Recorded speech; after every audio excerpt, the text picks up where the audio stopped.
Welcome to my Bob Thurman podcast. I'm so grateful some good friends enabled me to present them to you. If you enjoy them and find them useful, please think of becoming a member of Tibet House US to help preserve Tibetan culture. Tibet House is the Dalai Lama's cultural center in America. All best wishes. Have a great day.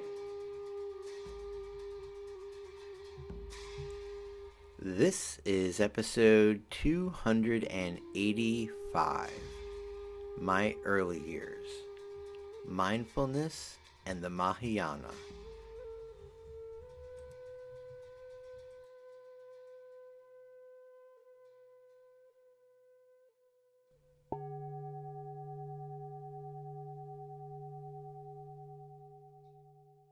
So anyway, when I started in the 62, kind of, with a teacher.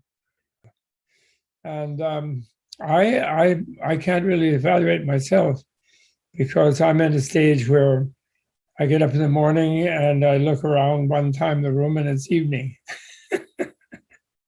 Time is like swoosh, My 80th birthday is in about a week. Or like 10 days, and it's wonderful. I wouldn't go back an inch, and I'm looking forward to the next life even. But I think I have to hang out here a little bit more with a few aches and pains.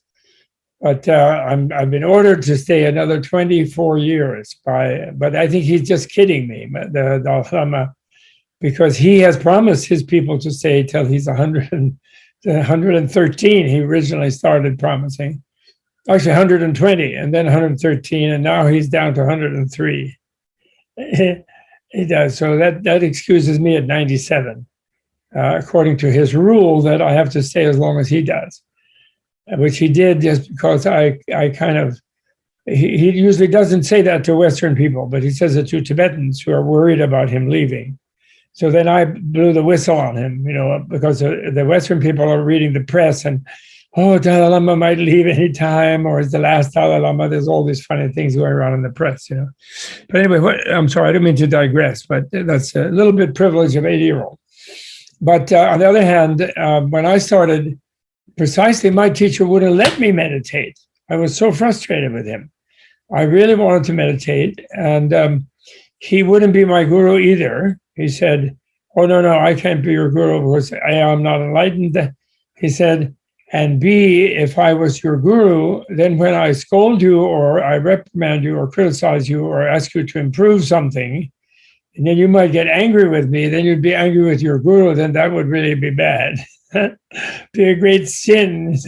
So I'm just your friend, And there is that tradition in Buddhism of what's called Kalyana Mitta. They have that also in Theravada, meaning a virtue friend, literally, or a skill friend, and the way Sharon is saying, which is very nice. I like that.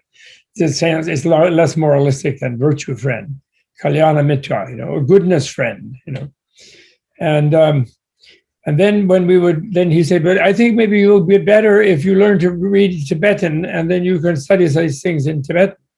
So he started teaching me Tibetan by reading me Nagarjuna's book, called A Friendly Letter to the King. But then when we got to the section on meditating, he would say, well, you don't need that. And he would skip it.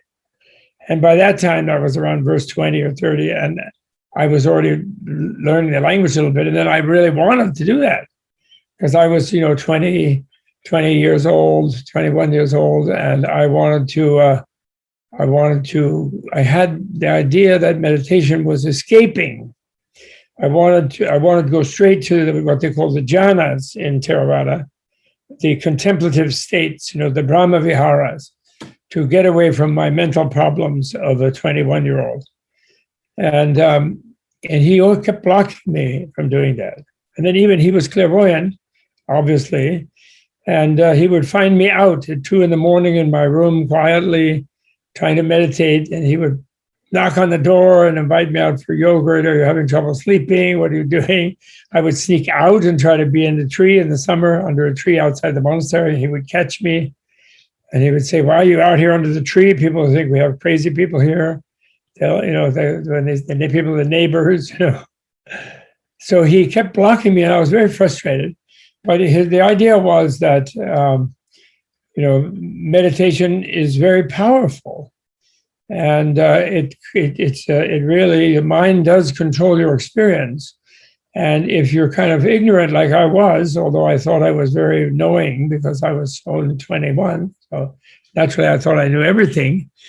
And so if you don't know that, and you then immediately jump to deepening whatever state of mind you're in, and you happen to be in a confused one, seeking to escape from the reality of things around you, then actually you could get into an altered state, like more sort of problematic. That's their idea. So they say, first level of wisdom is born of learning. Second level of wisdom is born of thinking about the learning, or meditating in a discursive manner, like thinking about something or investigating or analyzing. And then the third one is the meditating bhavana, which means somehow to make something happen, to make your state of mind more real and bring your mind out and make it stronger. You should not supposed to. Then the wisdom born of that is the deeper one and the important one, of course, because meditation is super important, of course. But first, there is a kind of learning and then reflecting to try to correct any distortion, particularly, of course, the distortion that we all have. Not you, because you wouldn't be here if you're not all probably already good meditators. You're already serious Buddhists. You're already students of the world and of Buddhism and of yourself. I would think, but most people, they have sort of unexamined ideas of their own identity, and they have a tendency to focus on that identity and to be a bit self-centered. People naturally are brought up like that in our culture, and so then if they meditate strongly on that, then that's not good, because then they'll become more self-centered. And we've seen some scandals in different meditation centers over the years. Not Barry, Center of Meditation Studies, they've been good. There's been no cult and no problem there. It's one of the wonderful, exceptional places. But there have been a lot of them in all of the traditions, not just Tibetan ones, not just the Zen ones, but all of them. Yoga, also not just the Buddhist ones. And that may be because somebody got to be really adept at meditating without having dislodged a little bit the self-concern and the self-preoccupation. And then after years of deep concentration, they have the discovery, eureka, I'm so great. and then that, backed up by strong meditative concentration, then they're really sure that they're great. And then when somebody else doesn't think so, then they push them out of the way, and they become like annoying. Right? Have we noticed that can happen? I think I see a few knowing expressions. So the wonderful thing that mindfulness, coming to that, the wonderful thing about it is actually the thing where it was a little bit known in a subculture in America, which I followed, helped me get to Buddhism, Sharon, is the Gurdjieff tradition. Because Gurdjieff taught, and he purported to have obtained that understanding in Tibet, actually, but probably Ladakh, because he was not in Lhasa, as some Gurdjieff people think, but he might have been in Ladakh. And that's mindfulness, what Ouspensky and he called self-remembering. Because the word for mindfulness that we translate mindfulness is sati in Pali, which is colloquial and short for smrti in Sanskrit, which means remembering, actually. And so it means you're remembering what is here right now, instead of your mind wandering through past memories and past golden moments or past resentments and bad moments, or anticipate, sort of using memory of the future, which are anticipating things that might happen, good or bad, where our mind often wanders away from the moment. And so remembering as a practice is being fully aware of what's here. And when you become fully aware of what's here, you automatically go inside. Because when you're just sitting somewhere and you're not on a tour of anything, it's too boring to look at the wall or the Dharma center that you're in or the back of the person in front of you. And so you look into inside your mind what's happening in the moment. And then you become much more aware of how your mind works, and you gain more freedom. Ultimately, at first you get kind of scattered, but you all know this. Actually, could you do a show of hands? How many of you have already practiced mindfulness quite a bit, or a little bit, or quite a bit? I don't see any hand not raised. Exactly. Wonderful. That's so great. So I bet you're all better than me at it. Sharon certainly is. But, I'm a kind of, I also try to be a scholar. That's what I was trying to do. But I'm not really a scholar, because in the sense of I'm not just looking, a scholar might read a sutra or something and they would say, oh, well, they mention a place here and that place is latitude so-and-so and longitude so-and-so. And in those days it was such and such, and now it's in such and such a place. And they just go completely off like that. And they're interested in that. And that is interesting. But I'm not interested so much in that. I'm interested in what it's about and what we're about. And I'm so grateful to the Buddha Dharma for helping me look into that. Not that I fully understand it, but I'm really, really grateful that it has helped me discover, explore that area, those things. Now, why I asked Sharon to work with me in this weekend on the Mahāsatipatthāna Sutta, which means the great, the long, or you could say, or the great, and this usually translation foundation of mindfulness for upasthana or patthana, which I don't like so much. It's certainly not wrong, but upasthana sort of means closely focus on something. So it is a foundation, but it's the thing you're looking at. So when you think of a foundation, you think you're sitting on it, and then you're looking at something else. But actually, the four mindfulnesses that are taught in the sutra are four foci or focuses. I think you're not supposed to use the Latin plural. You're supposed to say in English, you say focuses instead of foci. So the four focuses of mindfulness. So it's where you're putting your mind rather than what you're sitting on.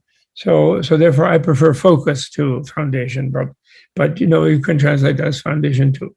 So I was really studying it closely. I visited Sri Lanka a couple of years ago, before COVID, with some people, and I was so pleased, and especially my wife was, because my wife, in some past life regression session, had remembered that she had been a Buddhist mendicant in Sri Lanka centuries ago, and very humble, simple one in a village, and she was almost like a village school teacher.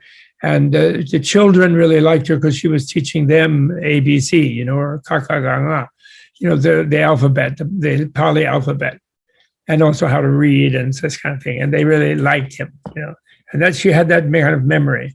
So she really wanted to go to Sri Lanka. So we did go. And she was having deja vu all over the place in Sri Lanka, enjoying herself with her deja vus. But I was reading the Mahāsatipatthāna Sutta, and then I just freaked out with joy. Now, one thing I think you probably all know, what are the three baskets? Another prefatory thing I want to say. The three baskets are Pitaka, the three Pitaka. And Pitaka means a basket, and the reason that a collection of Buddhist texts is called a basket is because they had loose leaf texts, and they would keep them in a basket once they wrote them down, which they didn't do for centuries.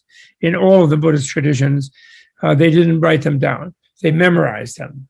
And they had, however, extraordinary memories, like London taxi drivers, where they could remember huge bunch of things, like repeat for hours what somebody had just said. Some of them had that ability. Ananda, the Buddha's close disciple, had that ability. And and they particularly loved what the Buddha had to say. Anyway, the three baskets are what's called the Vinaya, which we usually translate the discipline. And that is sort of like the rules and the ethics of the mendicants. And I never say monk or nun, which are Christian terms. I say mendicant, which can also be a Christian term, meaning one who wanders and who lives on alms. And I also like it because mendicant is gender neutral. So you can say mendicants, and it doesn't specify whether it's male or female, bhikshu or bhikshuni, what's called literally bhikshu means one who lives on alms, and because they have dropped out of everything else in life but the quest of enlightenment, the quest of nibbana. That's, they think, the main thing human beings should be doing. Greatest opportunity of human life is to attain nibbana, right? So that's what they think anyway. And then they become a mendicant, and in a generous culture, like ancient India was in Buddha's time, people will give them a free, actually not lunch, but brunch. They'll give them a free brunch. And they don't ask for dinner and they don't ask for breakfast, just brunch. They have to eat it before noon. And they have to beg it the next day. They can't beg 2 days' worth in usual situations. So they have to keep interacting with the society. So they're not hermits mainly. I mean, eventually at some stages, some people do become more retreatant, but usually they interact. Buddha designed it so they would be mendicants, meditating all day and studying and learning and memorizing texts and analyzing them. And then we have to go back and get that free brunch to remind themselves that they're being supported by the generosity of the lay people, and that they're on an important mission, so that somebody in the community has a higher perspective and has a higher ethical level of life and sets an example and eventually becomes free. And this introduces the element of seeking freedom as the highest thing that a person can do in a caste society, which India was, and patriarchal caste society, which India still somewhat is. So, because it takes a lot to change those things. So that's a Vinaya. And in the Vinaya is where the Buddha's biography is to be found, because he's setting an example, and the rules for the mendicants, and other stories of the famous mendicants who achieved things to set examples, and their sayings and their enlightenment poems and things like that. The wonderful collection there are the Therigatas, the female mendicants, bhikshunis, and the poems of enlightenment, which I particularly really like. I especially like the one, I forget, Sharon might remember her name, but I don't. And she's saying, and she's doing a poem, and she's saying, well, I just had lunch that someone gave me, and I didn't have to cook it, and I didn't have to pound the rice, and I only have one dish, and I just wipe it out and put it back in my bag. And now I can meditate under this tree the rest of the day. And if this is not nibbana, it is just almost as good, Buddha. Thank you, Buddha. She says, you saved me from 3 crooked things. She said, you saved me from my crooked pestle with which I used to have to pound the rice. You saved me from my bent over mother-in-law scolding me all the time. And you saved me from my hunchback husband. I forgot her name, but there are a lot of wonderful ones like that. Very humorous and very down to earth, and freedom on every level, So, then the second piece in the Pitakas is the Sutra Pitakas. And Sutra has a different meaning in Buddhism than it does like in Yoga Sutras, like in Hinduism, where it means a thread that holds the things together. A sutra means a discourse of the Buddha, foundationally. I mean, sometimes they talk about where he was and they have the settings and things. And so other people are recounting the story of when they heard the Buddha say that. But basically, it's Buddha's own speech. And so the Vinaya goes along with the practice of ethics, of a higher ethics, a behavior of body and speech and mind, and controlling and becoming better at living those 3 levels of your life, your thoughts and what you say and how you behave physically. But sutra corresponds with your practice of meditation. So therefore, when Buddha speaks, the people who listen are taken into. He always said that just by hearing what he said, you couldn't get his state of mind just by hearing what he said, because it's inexpressible. The reality of a person who's truly reality aware and really knows everything about themselves and the world around them and others, like a Buddha, one who has blossomed into all-knowingness, you can't get that from just saying that word or any kind of dogma or formula. But you can be instructed in finding it in yourself. And so when he speaks, he sort of creates, it's like a guided meditation. So sutras are all guided meditations. So the Satipatthāna Sutta is like the Buddha leading the mendicants in a guided meditation of mindfulness. And there's a shorter one, which is in this middle length discourses, the Majjhima Nikaya in Pali. And that's the one that people usually will because it's shorter. And I knew that one, and it's sort of quite brief, and that's what I knew. And I was worried about it because the final thing to think about is the Four Noble Truths, which you all know what they are, but you haven't heard anybody call them what I like to call them, the Four Friendly Facts. That's my new term for the Four Noble Truths. Not new, but the Noble Truths is fine. But there's some problems with calling it Noble Truths, because when you hear something which you think is a religion and it has truths, then I think the early translators into English of Buddhist texts, they thought, oh, that's the Buddhist credo. You're supposed to believe that. And then as long as you believe that, you're a Buddhist, because everything has a credo. You're supposed to believe something. That's what religion is defined as. And but not the case in Buddhism. And the word satya, which can mean a truth, and then also in English, a truth, right, can be two different things. One is it can be a state of reality, like the truth, and therefore it's equivalent to reality. And the other one is a proposition about things, and it's true or false. So a truth can be something you believe or a credo, right? So when they translate it as a truth, people, I think, thought of it as a belief. You're supposed to believe Nibbana, you're supposed to believe suffering, you're supposed to believe the cause of suffering, you're supposed to believe the path. But actually, you're not. You're supposed to believe, you're supposed to believe Nirvana, yes, or imagine. You're not even considered capable of believing Nirvana. You're supposed to imagine Nirvana at first and then attain it. And you're supposed to believe suffering if you don't attain it. Not in general, but just as long as you don't attain it, you'll be frustrated. So you'll be, my nickname is Tenzing, which is very appropriate. It means someone who's always tense. Tenzing. But in Tibetan, Tenzing means holder of the teaching, luckily. But people always call it Tenzing with a G at the end, but it doesn't have in Tibetan. So people say, oh, Tenzing. And then I would always think it was appropriate because I was always tense, because I was indoctrinated to be tense in American culture, right? Protestant ethic and all that. Okay. The American schools and colleges, compete, pass your test, tense up, stress, right? So, I'm sorry, that's a digression, I know. So therefore, to read a sutra nowadays is to be led in a guided meditation by the Buddha. And of course, it's kind of through many steps, it was memorized for centuries, then written down. Then there are different versions, longer and shorter, of many of them, because they're kept in memory. And the shorter ones are abbreviated. Usually the longer ones are correct, are more close to whatever was the original thing.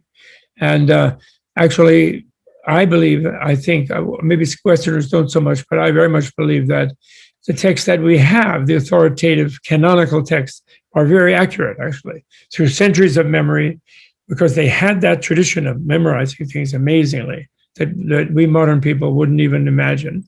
And then they keep it very scrupulously.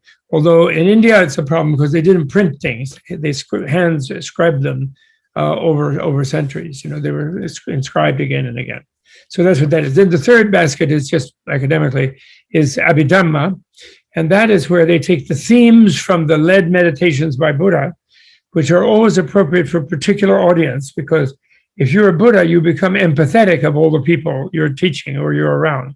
So he's the ideal teacher because he knows what the student is thinking, where their hangups are, what their obstacles are. And he or she, because they're female Buddhas, he or she can therefore be very appropriate in how they teach them. Because Buddha was like a Socratic type of teacher. He wasn't a dogmatic type of teacher. He was always a little bit in dialogue with people, and he would find out, get them to ask questions, and he would counter and deal with their questions. And he would always be different depending on different people. And because he was supreme, one of his favorite names, if not almost the greatest name for a Buddha, is Shasta in Sanskrit. and which is same in Pali, Shasta, which means teacher, Shasta. It means teacher.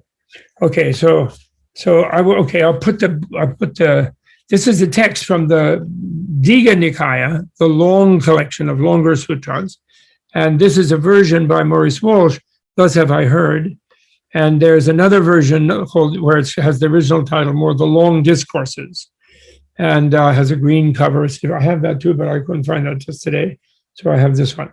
But I'm not going to read from the printed book so that you can follow the text as we read it, if you want. But on the other hand, you can just meditate it, so that when we read it, we are meditating. And actually, Sharon is like stepping in as what they call a banaka, that is a transmitter. And what she just did with us in that meditation is really drawn from this sutta, and she is reciting, she's channeling the Buddha's instructions perfectly accurately, actually, and also simplifying a bit to adapt to us, who are not used to certain, like figures of speech and things that were common in Buddha's time, And Buddha wanted that to happen. Buddha was against making sort of highly formal written things out of what he was teaching in some cases. Sometimes he did like a more formal thing, but usually he just wanted to be understandable by people. He distinguished himself from the Vedic thing, where they were doing some sort of holy writ, sort of thing, where, like the infallible word of God, everything. And he was using the fallible word of Buddha, which is unerring in its guidance, but it doesn't claim to be perfect. He purposely, as he says himself, that's why he's so great. He says, I do know everything now, and enlightened, when you're enlightened, you will know everything. You'll be all-knowing. Whatever you turn your mind to, you'll know exactly everything. And that will keep you happy. Because if you really know the reality of everything, you'll realize it's fine. Everything is okay. It's cool. You'll know that, he says. And I do, but unfortunately, I'm so sorry, I can't really explain it to you. Whatever I say, don't just grab it and just keep repeating what I said, because then you'll become dependent on me. And really, you have to find this understanding yourself. And good news is, I know you can, because I did. I was a spoiled brat princeling, spoiled by my dad, who was trying to spoil me into becoming a king like him and conquer my neighbor, like he like what kings like to do. They're commander in chief, right? So they like to have wars in the old days, and I refused to do that. And so I became instead enlightened, which is more fun. And so that's what you can do, right? And then the father kept sending other young princes to talk him out of it and bring him back. And none of them went back. They all stayed with Buddha because they decided they wanted to be free too. When they went into his field, it's like when you walk into Bari and you go for a meditative retreat there, you walk into a field of people who are trying to be attentive to their mind and to the reality around them and the others who they're with their metta and so on. And so you walk into a field where people are living at a little higher degree of awareness. There's some beginners like you or me or whatever, and there are some who are not. But in a way, the place develops, kind of gets a feeling like that, and that's very helpful in itself. That's a wonderful thing, And the mendicants community was like that. It was a community. They weren't.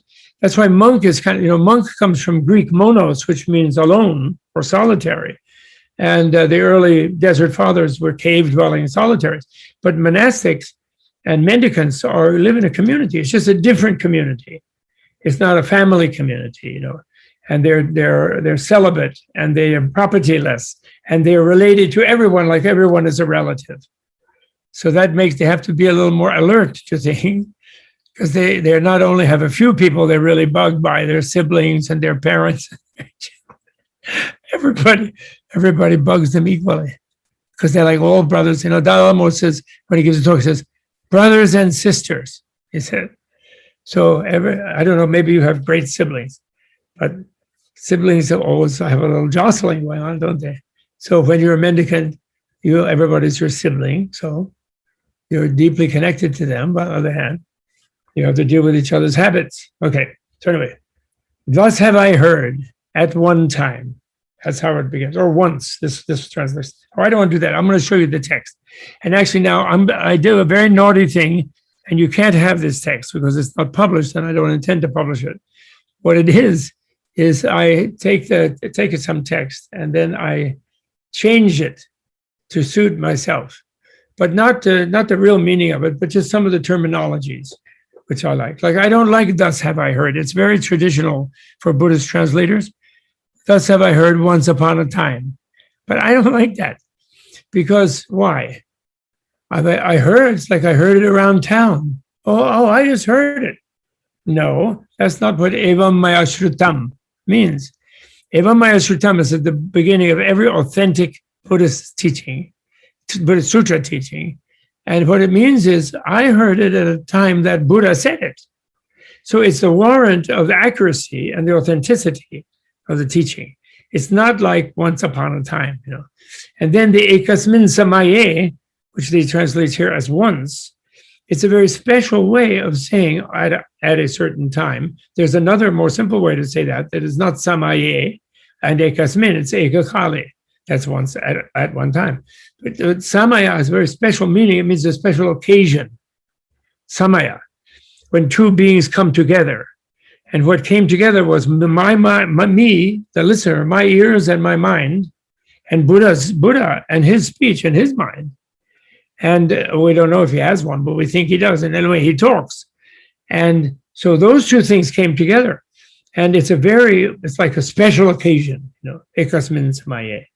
So so the first words of Buddha Sutra, evam maya suttam ekasmin samaye, which is same for Pali and Sanskrit, except for the consonant clusters. They change a little bit, but otherwise it's exactly the same.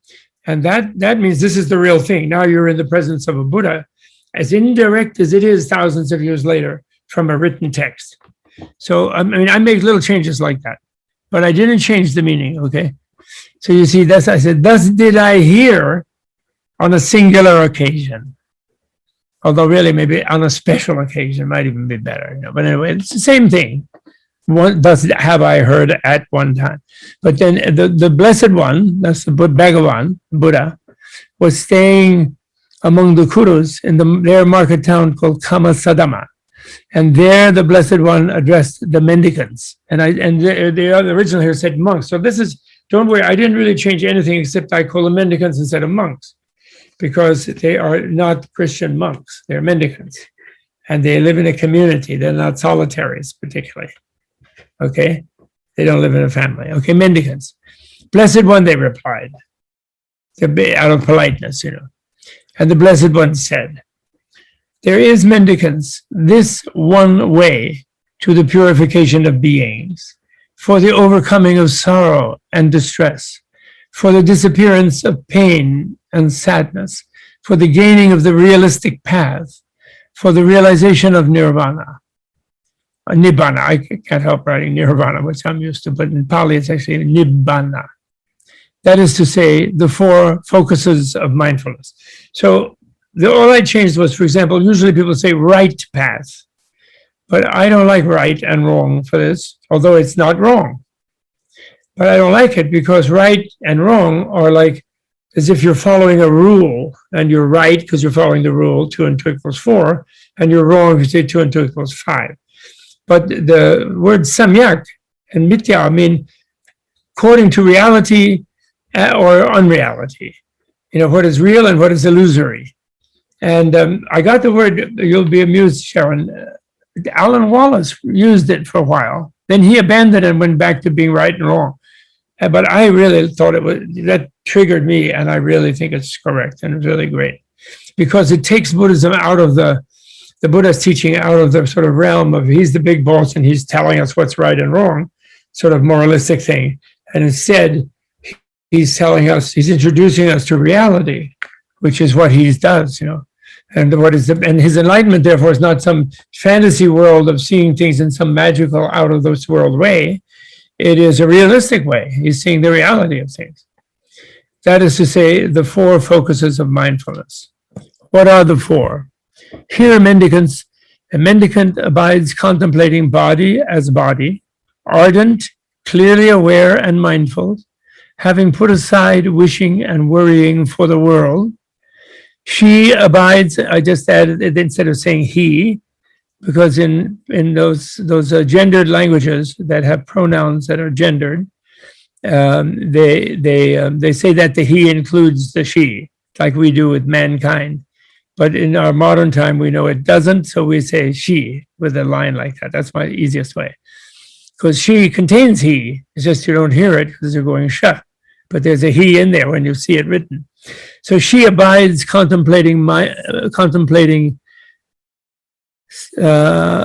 as body, ardent, clearly aware, and mindful. I love that. Ardent. That's like really, that's their word, and I love it. Very intense, that means. And enthusiastic. And you should be like that when you meditate. You should be happy that you're ardent, like you're in love, like you're really enjoying. You should never feel, oh God, now I have to meditate.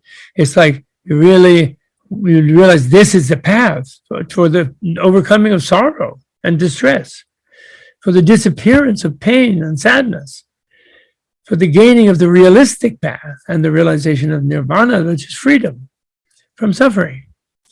So there, you're definitely ardent if you think that's the case. If you think, or you even, you may be doubting somewhat, but you think maybe it's the case, even it'll make you ardent.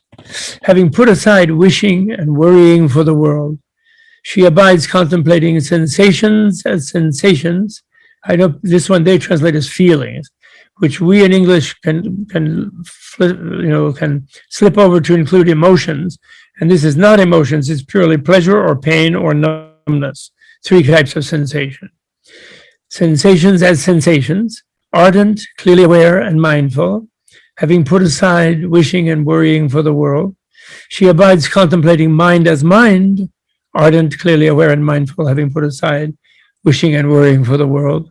And she abides contemplating mind objects as mind objects, ardent, clearly aware, and mindful, having put aside wishing and worrying for the world. So those are the 4 focuses, right? And when you do breath, therefore, breath, Sharon makes it concise for us and go straight to the breath. But what breath is the way to connect to the body, because the body needs to breathe to stay alive. And so, and the mind knows that. And so the mind either automatically, autonomic, or not automatically, consciously, the mind says, I'm going to breathe. So mendicant, thus does a mendicant, and here mendicants, does a mendicant abide contemplating the body as body. How mendicants, body as body. Here a mendicant, having gone into the forest, or to the root of a tree, or to an empty place, or to a Zoom conference, Zoom retreat. But you can be meditating, you don't really have to look at the text. Sits down, cross-legged, or cross your ankles if you're in a chair, holding hers, I like to put that, hers, body erect, having established mindfulness before Shim. I don't like the male chauvinist language, so that's why I don't. This is not published. It's just be playing with it, but only in that kind of peripheral way. Mindfully, she breathes in. There you go. Mindfully, she breathes out. Breathing in a long breath. She knows that she breathes in a long breath. And breathing out a long breath, she knows that she breathes out a long breath. And Sharon wonderfully said, don't worry about the next one. You just know that you're breathing that one. So that's remembering to be where you are, not anticipating the next breath, rushing to breathe. It's very hard when you first do it. When you focus on your breath, you immediately want to draw a big gulping breath, or you want to breathe more quickly, especially if you're testing yourself by counting. You want to quickly get to 10 before you get distracted. And then me, I'm done by 2. And then you compete with yourself, so then you go back to 1, or you begrudge it, or if you're tired, you might cheat, because no one can catch you except yourself. Right? You know all those things. I bet you practiced. So mindfully, a long breath, and breathing out a long breath, she knows that she breathes out a long breath. Breathing in a short breath, she knows that she breathes in a short breath. And breathing out a short breath, she knows that she breathes out a short breath. She trains herself thinking, I will breathe in, conscious of the whole body. This is sort of a second step. She trains herself, she guides herself, she aims herself. I'm not fond of the word training, but I kept it. That's what they put. Anyway, educates herself, I almost want to say, but train is okay. So she trains himself thinking, I will breathe in, conscious of the whole body. So there, even if initially you were just focusing at the very beginning at the breath coming in out of the nostrils, you are filling up your lungs and the diaphragm is expanding, so you're sort of sending the energy of the breath all throughout the trunk and even to the limbs. Sort of, you're imagining you're filling your body like a balloon. And that's its second step. But then that makes you mindful of the whole body, so it has a side benefit. Okay? So she trains himself thinking, I will breathe in, conscious of the whole body. She trains himself thinking, I will breathe out, conscious of the whole body. She trains himself thinking, I will breathe in, calming the whole bodily process. She trains herself thinking, I will breathe out, calming the whole bodily process. So that's the breathing, and there's several edges to that. First, there's just breathing, noticing the breath at the nostrils. And of course, when you do it in a retreat, your guide, Sharon, or another teacher, might tell you just to stick with the very first kind of breathing, just breathing, knowing you're breathing in, knowing you're breathing out, period. But then might move on to filling up the body, feeling it going throughout the body, and then maybe calming the body, slowing down all the discursive thoughts by just calming yourself. And those are like 3 stages right in there in the Buddha's guided version. And then he gives an analogy the Buddha does to his mendicants who are already been a lot of meditating, by the way. These are not newbies. These are already mendicants he's talking to. They've been on a lot of retreat. They've dropped out. They're not worrying about their bank accounts. They're not worrying about their babies, feeding their children or their pets. They're not worrying about their husbands or wives or parents or grandparents. They're really focused on overcoming distress and pain and sorrow, and realizing the aim of human life, which they have come to feel is to find this freedom for themselves and for others. Because when they find it for themselves, then they help others turn their mind toward their true purpose of life.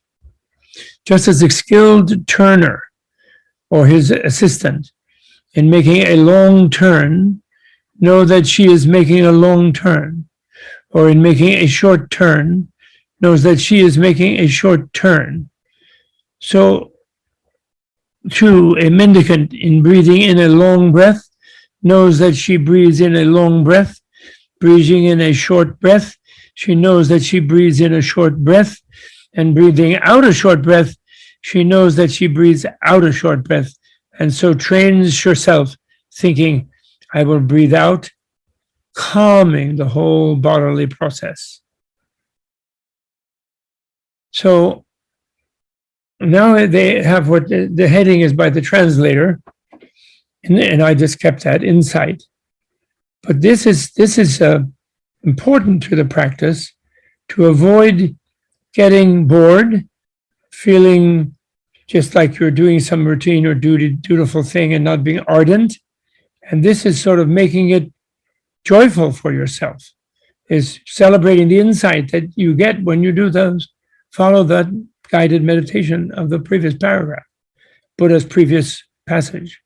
And you say, so she abides, he's encouraging his mendicants by saying this. She abides contemplating body as body internally, contemplating body as body externally, because remember, you filled the whole body with breath.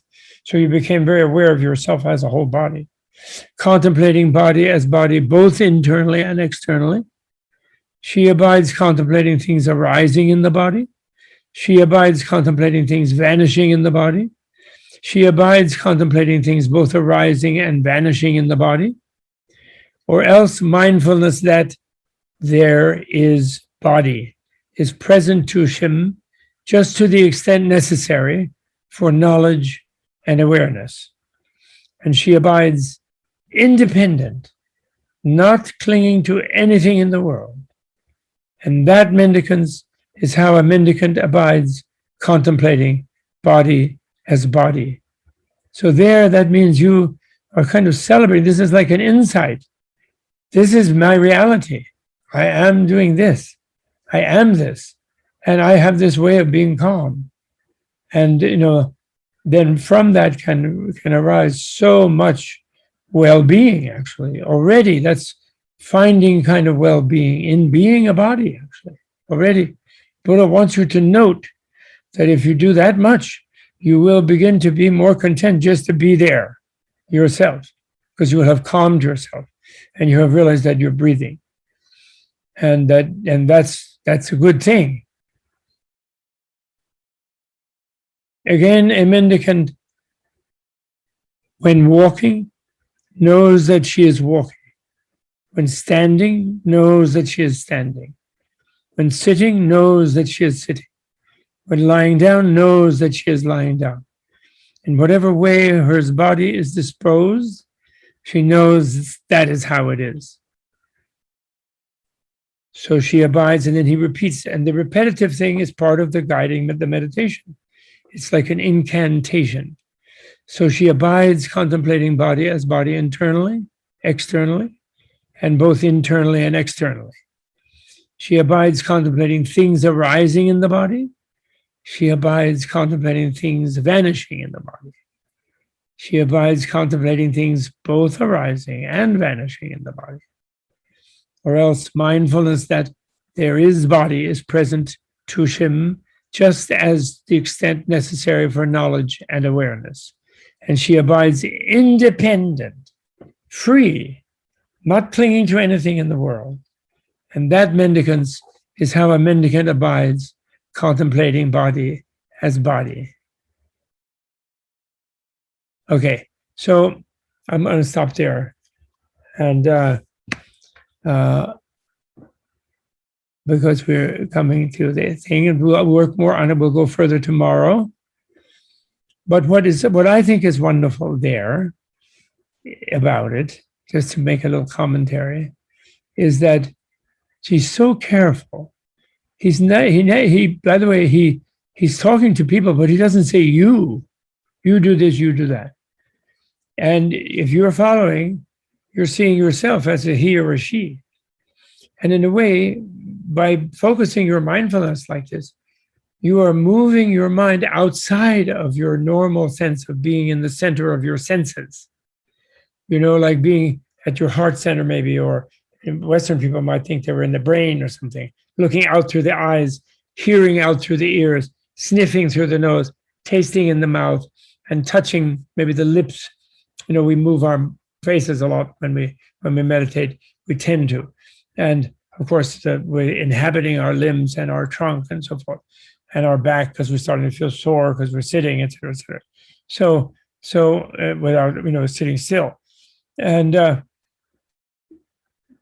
he sort of, by making you feel the body right away and making you calm the body, and making you look back into the body at how the air is going in there and what it does, and the diaphragm opens and you feel almost as if it's going down to your limbs and going to your extremities. And so you inhabiting your body, and you're then self-aware of it. In the Gurdjieffian self-remembering practice, they actually say that the early practitioner develops a kind of bird's eye view as they're standing, walking, going around, and they sort of see themselves 360 degrees from above, aware that, but so they see themselves from outside, and they develop a kind of second awareness, And the more they become like that, the more self-aware they become, and the more careful they become, the way they walk, the way they do things, and the more conscious they do. And it's a beautiful skill that he teaches. And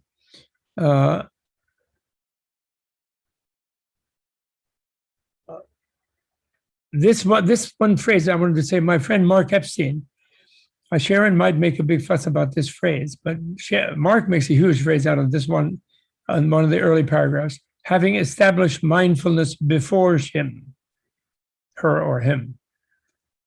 And he loves that because he says that's where he gets out, sort of his mind out, and looks into himself, as if his mind was able to because it is guided. What we don't know is when we think we're inhabiting our body and inhabiting our senses, that's just our routine imagining of how we are. We actually can. There's slippage, and even we might think it's like there's something wrong with somebody, but you can sort of be over there. Here, you become fascinated by something. You're watching TV, or you get caught up in a drama or in a movie theater. You're sort of in the screen. Do you know what I mean? Our mind is much more mobile and nimble than we think. So Mark really gets into this, and he learned it at Barry, and he really gets into it, having established mindfulness before him, putting your mind in front of you. He really thinks that's important. He makes a whole stick, but doesn't he, Sharon? When we sometimes do a triplex, the three of us, and Mark always goes on that one. And I get it. I get it. He grounded into my head, and I see that. Okay. Lots of love, everyone.